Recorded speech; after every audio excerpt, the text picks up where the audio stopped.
εξηγούμε αμέσως, μπορεί να σας φαίνεται περίεργο αυτό. Τώρα εμείς ανακαλύψαμε ότι υπάρχει υποπληρωμένη εργασία. Πριν 5 χρόνια δεν υπήρχαν σερβιτόροι που παίρναν 400 ευρώ και ήταν ανασφάλιστοι. Πριν 5 χρόνια δεν υπήρχαν εργάτες οι οποίοι παίρναν 600 ευρώ και δεν είχαν στον ίδιο μοίρα από ασφάλεια κλπ. Και δεν μπορούσαν ούτε καν ως μετανάστες ενδεχομένως να πάρουν την άδεια παραμονής γι' αυτό. Πριν το 2004 στα Ολυμπιακά έργα δεν έβγαλαν όλα τα έργα οι Πακιστανοί και οι Αλβανοί, διότι οι Έλληνες δεν πήγαιναν να δουλέψουν σε αυτά, διότι ήταν σκληρή δουλειά. Εγώ δεν έχω συναδέλφους και αντίστοιχα δεν υπάρχουν γιατροί και μηχανικοί της νέας γενιάς, οι οποίοι ως επιτοπλίστων δεν έχουν αρκετές υποθέσεις, ούτε αρκετές κατασκευές, ούτε αρκετούς ασθενείς, ώστε να επιβιώσουν επαγγελματικά. Και επειδή ο πατέρας καμάρωνε για το γιο του το δικηγόρο, τσόμπαρε λίγο, να το πω λαϊκά, προκειμένου να μην είναι καταγεγραμμένος ως κατ' ουσίαν άνεργος, αλλά να φαίνεται ως δικηγόρος, να φέρει τον τίτλο και να καμαρώνει οι γονείς. Είναι ορθολογική κατανομή επαγγελμάτων αυτή. Να πω και κάτι άλλο. Στη Γενική Συνέλευση του Δικηγορικού Συλλόγου, μια από τις τελευταίες που γίνανε, εγώ έχω την τύχη να ηγούμε της παράταξής μας στο Δικηγορικό Σύλλογο μετά την παρέτηση του Φίλιππου του Σαμαρά. Έλεγε ο νυν πρόεδρος και τότε επικεφαλής της αντιπολίτευσης ο Δημήτρης ο Κατσαρός, εξανιστάμενος στη Γενική Συνέλευση, ο κλάδος μας από την κυβέρνηση του μνημονίου κατασυκοφαντείται. Επιτρέπεται να λέμε ότι είμαστε κλάδος φοροφυγάδων, έλεγε ο κύριος Κατσαρός. Λοιπόν, εγώ βγήκα και το λέω μεγαλοφόνος και με τα παρησίες ότι εγώ δεν ξέρω ούτε έναν συνάδελφό μου που να μην φοροδιαφεύγει. Πολύ λίγο. Θα τα πούμε, θα μιλήσουμε ειλικρινά ή όχι? Αν θέλουμε να βάλουμε τις βάσεις για την καινούργια Ελλάδα, πρέπει να μιλήσουμε ειλικρινά. Και το λέω πρώτος εγώ για το δικό μου κλάδο. Να το πούμε μεγαλοφόνος και να τελειώνουμε. Να παραδεχθούμε όσα λάθη έχουμε κάνει τώρα, να περάσουμε την ψυχή μας από την κολυμβήθρα του Σιλοάμ και όλοι μαζί εδώ να πούμε ότι ναι, έγιναν διορισμοί με το τσουβάλι, να πούμε ότι ναι, δίναμε παράνομα εκτός έδρας και επιδόματα, να πούμε ότι ναι, κάναμε επιδοματική πολιτική για να τη βολεύουν όλοι να παίρνουν όσα χρήματα θέλαν διάφοροι κλάδοι χωρίς να παράγουν, να πούμε ότι ναι, εμείς μέχρι σήμερα κάναμε τα στραβά μάτια στα διπλοζυγίσματα και γι' αυτό το λόγο ήρθε η αλλαγή της νοοτροπίας και της λογικής με τη στρεματική επιδότηση, η οποία ουσιαστικά έθαψε την αγροτιά. Να πούμε ότι ναι, έχουμε και εμείς ένα μερίδιο ευθύνης για το ότι θέλαμε και εμείς κάπως να τη βολεύουμε και δεν θα συμφωνήσω ότι δεν τα φάγαμε όλοι μαζί. Θέλουμε ή δεν θέλουμε, θα παραδεχθούμε εδώ και εγώ στην τηλεόραση πολλές φορές το έχω πει ότι λίγο ή πολύ, κατά 1 ή κατά 1000, όλοι μαζί έχουμε ένα μερίδιο ευθύνης. Ήμουν στην τηλεόραση μια φορά, σε ένα δελτίο ειδήσεων και μου λέει ο δημοσιογράφος, εξανιστάμενος κι αυτός. Μα κύριε Παπαλιά, γιατί λέει αυτός ο Πάγκαλος? Όλοι μαζί τα φάγαμε, εγώ δεν έφαγα τίποτα. Λέω, μισό λεπτό, καθίστε να δούμε τώρα, αν φάγαμε και ποιος έφαγε. Κύριε, του λέω, πήρατε, όταν ψωνίζετε παίρνετε αποδείξεις συνέχεια? Εγώ είμαι νομοταγής, μου λέει, ναι, παίρνω πάντα αποδείξεις. Μάλιστα. Μήπως σας έκαναν καμία κλίση, σας έγραψε η αστυνομία και πήγατε να το σβήσετε τίποτα? Όχι βέβαια, λέει, εγώ είμαι νομοταγής, μάλιστα. Μήπως κύριε δημοσιογράφε, του λέω, αγοράσατε πρόσφατα σπίτι? Ναι, αφού το ξέρετε ότι αγόρασα, μάλιστα. Τι τίμημα κύριε γράψατε στο συμβόλαιο? Γράψατε το πραγματικό ή το αντικειμενικό? Μα όλοι γράφουν το αντικειμενικό. Μα όλοι λοιπόν που γράφουν το αντικειμενικό, όλοι φοροδιαφεύγουν. Τι να κάνουμε? Δεν είναι κατά ανάγκη αμαρτία, είναι κοινή πρακτική. Αλλά η λογική είναι αυτή. Όποιος μπορούσε να φάει 1 ή να γλιτώσει 1, έφαγε 1. Και όποιος μπορούσε να φάει 1.000.000, έφαγε 1.000.000. Θα το παραδεχθούμε αυτό ή όχι για να ξεκινήσουμε? Με αυτές τις παραδοχές, η δική μας γενιά πια έρχεται στη δύσκολη θέση να πληρώσει την κρίση.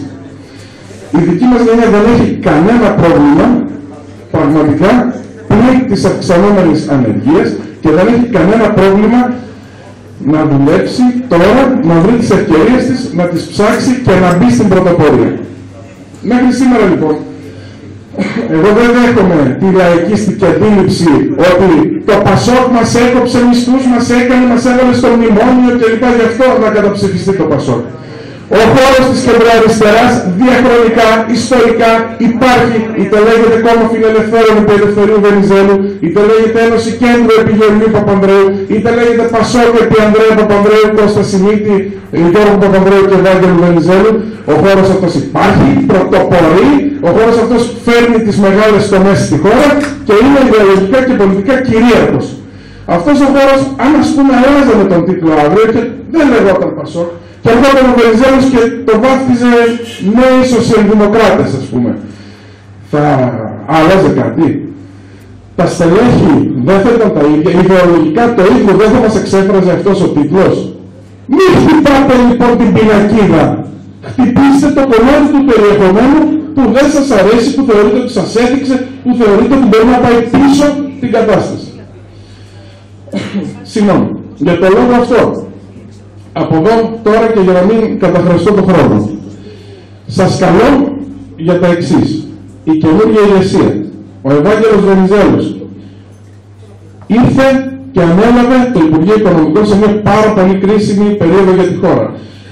Ήρθε σχεδόν αυτοκτονικά για τον ίδιο πολιτικά να πάρει τη χώρα στις πλάτες του. Την πήρε, την έσωσε από τη χρεοκοπία, την έβαλε στο PSI, γιατί η χώρα είναι πτωχευμένη από το 2008 ουσιαστικά. Η χώρα βρίσκεται σε μια διαδικασία πτώχευσης ουσιαστικά ελεγχόμενη και πρέπει να επιλέξουμε ποιο δρόμο θα ακολουθήσουμε. Το δρόμο της Ευρώπης και του ευρώ ή το δρόμο των άλλων που επαγγέλλεται ο κύριος Τσίπρας, ο κύριος Καμένος και όλο αυτό το μόρφωμα το οποίο τα βρίσκει από την άλλη πλευρά του κύκλου, το οποίο προσεγγίζει. Και για να πω και ένα πράγμα για τον συμπαθή κύριο Τσίπρα, ο οποίος είναι λίγο μεγαλύτερος από μένα, εγώ τον θυμάμαι ως φοιτητοπατέρα στην ΕΦΕΕ. Από φοιτητοπατέρα στην ΕΦΕΕ ο κύριος Τσίπρας διορίστηκε πρόεδρος του συνασπισμού. 6 μήνες μετά διαγράφει τον έντορά του. Λίγο καιρό μετά οδηγεί το κόμμα του σε νέα διάσπαση. Σοβαρή διάσπαση. Και έρχεται τώρα να μας πει ότι δεν έχει κανένα πρόβλημα να κάνει συγκυβέρνηση και με τον Καμένο και με την Παπαρίγα και με όποιον μιλάει ελληνικά τέλος πάντων, αρκεί να τα βρούμε, να βγούμε από το μνημόνιο και να μπούμε στη δραχμή. Και πακιστινικά. Λοιπόν, αυτή η συμπεριφορά έχει συγκεκριμένο όνομα, έχει ορισμό και λέγεται οπορτουνισμός. Αυτό πρέπει να το λέμε μεγαλοφόνος. Ο κατά τα άλλα συμπαθής χώρος της ανανεωτικής αριστεράς πρέπει, αν θέλει να προσεγγίσουμε, πρέπει να έχει ρεαλιστικές θέσεις και κυρίως να σταματήσει να σκέφτεται με τον τρόπο αυτόν, με τρόπο κόμματος εξουσίας, το οποίο απλώς και μόνο έχει θέσει ως αυτό σκοπό, όπως ο κ. Σαμαράς, να πάρει την εξουσία. Ο κ. Σαμαράς έλεγε χαριτολογώντας σήμερα στο ραδιόφωνο ότι με τη ρητορική του θυμίζει πολύ έντονα τον έντορά του, τον Ευάγγελο Βέροφ, μόνο που είναι σε λάθος εποχή. Και θα έλεγα ότι σήμερα φαίνεται σαν τέτοια καρικατούρα όπως ένας αντίστοιχος Ορέστης Κολοζός της δεξιάς. Αυτό είναι ο Σαμαράς. Ας βγούμε να το πούμε. Είναι μια τέτοια πασέ φυσιογνωμία. Ας βγούμε να το πούμε. Και να μην φοβόμαστε τίποτα, διότι η μόνη ρεαλιστική πρόταση για έξοδο από την κρίση είναι η πρόταση του Πασόκ. Και επειδή μέχρι σήμερα η Ευρώπη έκανε βήματα μόνο με σοσιαλδημοκρατικές κυβερνήσεις και αναφέρομαι στις μεγάλες επιτυχίες του Κώστα Σιμίτη, του νεότερου και του Ανδρέα Παπανδρέου με το ευρώ, με την διεύρυνση, με την είσοδο της Κύπρου στην Ευρωπαϊκή Ένωση και με όλα αυτά με την Ελλάδα στην πρώτη ταχύτητα της Ευρωπαϊκής Ένωσης, τότε είχε την τύχη η χώρα μας και το Πασόκ να έχει 13 στις 15 σοσιαλιστικές κυβερνήσεις η Ευρώπη. Ανάλογα ο Γιώργος Παπανδρέου και έπεσε στους βράχους. Με τη Μέρκελ, με τον Σαρκοζή, με σχεδόν όλους τους χριστιανοδημοκράτες. Λοιπόν, πραγματικά η επικράτηση διαφαινόμενη του Ελλάδου και μακάρι να γίνει, μαζί με την επικράτηση του Ευάγγελου Βενιζέλου, θα φέρει κάτι χειρότερο, κάτι πολύ ευρύτερο, κάτι πολύ σοβαρότερο από αυτό που απατηλά επαγγέλλεται ο Αντώνης Σαμαράς, την επαναδιαπραγμάτευση του μνημονίου. Θα φέρει μια διαφορετική προσέγγιση συνολικά της κρίσης στην Ευρώπη. Διαφορετική προσέγγιση σε όλη την Ευρώπη. Οπότε στην περίπτωση αυτή, επειδή θα το πω μπορεί να παρετώσει, η δεκάδα δεν το έχει ακούσει πολλές φορές, ο Δημήτρης Τσάτσος έλεγε ότι η Ευρώπη είναι σαν το ποδήλατο Όσο πατάς στα πηγάλια προχώρη, αν σταματήσεις θα πέσει. Επειδή η Ευρώπη λοιπόν είναι μια αέναη διαδικασία διαπραγμάτευσης, συζήτησης και αλλαγών των αποφάσεών της, εμείς πιστεύουμε βαθύτατα ότι με τη Γαλλία ως θεσμικό αντίβαρο σε αυτή τη συντηρητική και αντιδραστική δεξιά, σε αυτό το γερμανικό ιμπέριο που θέλει να φέρει η Άγγελα Μέρκελ, πιστεύουμε βαθύτατα ότι θα αλλάξει η κρίση, θα εκδοθεί ευρωομόλογο όπως ο Ολάντ δεσμεύτηκε και θα πάμε με την εισρωή χρημάτων, τα είπε ο Ευαγγέλος Βενιζέλος προχθές, σε μια αναπτυξιακή λογική.